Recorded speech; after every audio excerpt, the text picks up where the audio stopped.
Welcome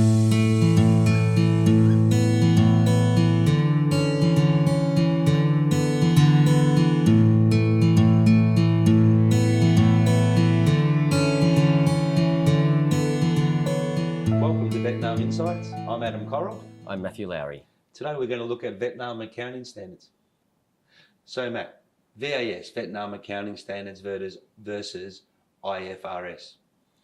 Well, VAS, Vietnam Accounting Standards, is quite different to IFRS, and that's a bane of contention for many investors because they can't just apply the international approach. VAS is a historical cost-based system, and we haven't had a lot of accounting standard changes in recent times. So it's a very old style accounting that is very document based and it's prescriptive. The last thing I'll say, just to sort of on the introduction, is that it's a tax-based accounting standard. It forms your taxation and your accounting in one. IFRS is very different. That IFRS is a principles-based system, and that provides a very different outcome.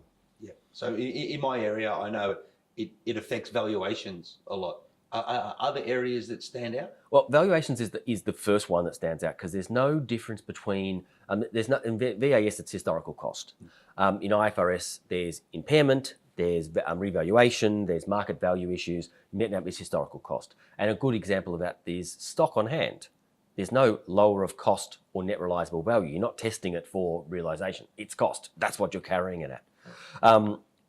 So the implication on the balance sheet can be significant and the P&L as a result of that. And probably another standard is that there's no impairment testing. There's no impairment testing. And also leases. You're not necessarily bringing leases onto the balance sheet where in IFRS you actually have to look after leases and all leases and rents, etc. You must treat them. Vietnam, no, it's in many cases just a cash flow and different to IFRS. So VAS in practice. So when we go through the documents, accounting functions, how does all this fit and look? Are you starting from the point that you're sick of signing everything constantly? Yep. And it is. I start with that as we actually mean signing everything. Yeah. And never use a red pen. That's actually illegal. Yep. It's a penalty. So, and I'm sort of laughing and joking because it's very prescriptive, and it is about everything needs a voucher, everything needs a journal, everything needs supporting documentation. So VAS is very document heavy. It's a fixed chart of accounts. You've got to post in particular journals and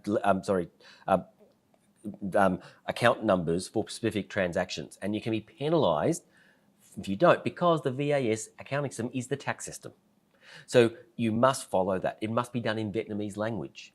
You must do it in software that's not non-compliant, and it must be in Vietnam Dong, unless you've got very few exemptions, and your fixed reporting. So your monthly reports that you must produce must be in a very specific format. So IFRS none of that sort of fits into the IFRS scope.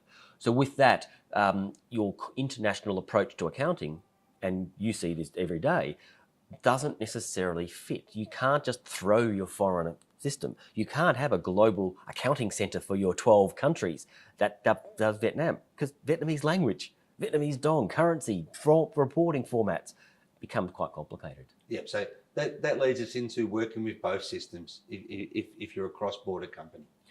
And you've got to have a good accounting system, and there are some, but not many, that allow you to enter one report twice. So you can enter it as a VAS primarily, but you have an IFRS mapping and you can report it, or you're running two systems and you're running a mapping operation, or you're running reporting and extracting and then remapping a chart of accounts. So you've got to understand that your primary bookkeeping is VAS, and that your IFRS is secondary when it comes to what you need to do. Global, it's the other way around, obviously, but yep. Vietnam compliance, you must do that. The other part of this is that when we're entering your VAS accounting system, you should be doing, and your documentation supporting that, you're checking to make sure you've got all your documentation. That's the right way to do it. We do see sometimes companies do an IFRS because they're global requirements and then create backwards the end of the year or end of the quarter VAS. We find that so often the documents don't match. The actual principles of those entries mean that you're having to redo everything completely again because it just doesn't align. Yep. And up to now, is there software that can help companies with this? Yeah. Or is it still No, analog. If you don't use the compliant accounting system, you're deemed to be using a manual system. Yeah. It's just terrible from the perspective and audit and requirements. So there's a lot of local system software, plenty of software that will do your basic VAS. It's your integrated one that are quite hard because something like Xero is non-compliant because it can't do Vietnamese language and currencies, etc., and reporting. It can't do that what you need. But there are some, like some of you can SAP and Microsoft Business Central and Dynamics can do that integration for you. So you can do it, but there's a cost involved in doing that. And there's a challenge in working out the right way. I think a lot of people are living for the day we have IFRS as the default in Vietnam. Yeah, and I think all of us think it's moving that way. It's maybe more recently, it seems like it will go that way. So post 2025, they're introducing an optional. There's a draft law going to National Congress in a moment, which will introduce the option to have IFRS as first stage for certain businesses, foreign invested, public companies, etc. The issue is, in my opinion, is that we've still got drafts. Post 2025 is very, very close, but there's a lot of changes to happen. So whether we'll get there or not in the very short term, or it's going to be delayed, is going to depend upon the tax system, in my opinion, because the VAS is your tax system. So we need to not just adopt the accounting process, which is where the draft laws are, and the whole build up and the systems building towards IFRS, and how we deal with the tax system attaching to that. When we get past that, we will be much, much easier. But I will hesitate to say that Vietnamese language requirements, even though they're softening, you can have supporting documents in multiple languages, potentially, in different languages, is that requirements aren't going to be easy for other countries because your inspection process are inspectors inspecting in Vietnamese language. Therefore, you're still going to have a requirement which makes it harder to centralise, say, IFRS centralisation with Vietnamese language is going to be still hard. Yep. And you actually see that in other accounting areas that are being pressed on Vietnam, such as carbon accountancy, and that there still is a local language and a local structure that they follow.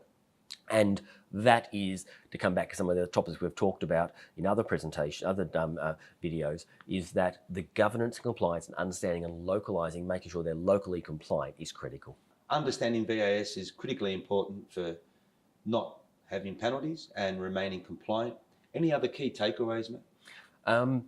Documentation. I'll come back to we mentioned earlier, documentation. So you must have documents, supporting documents. We're moved electronic in many cases, not completely.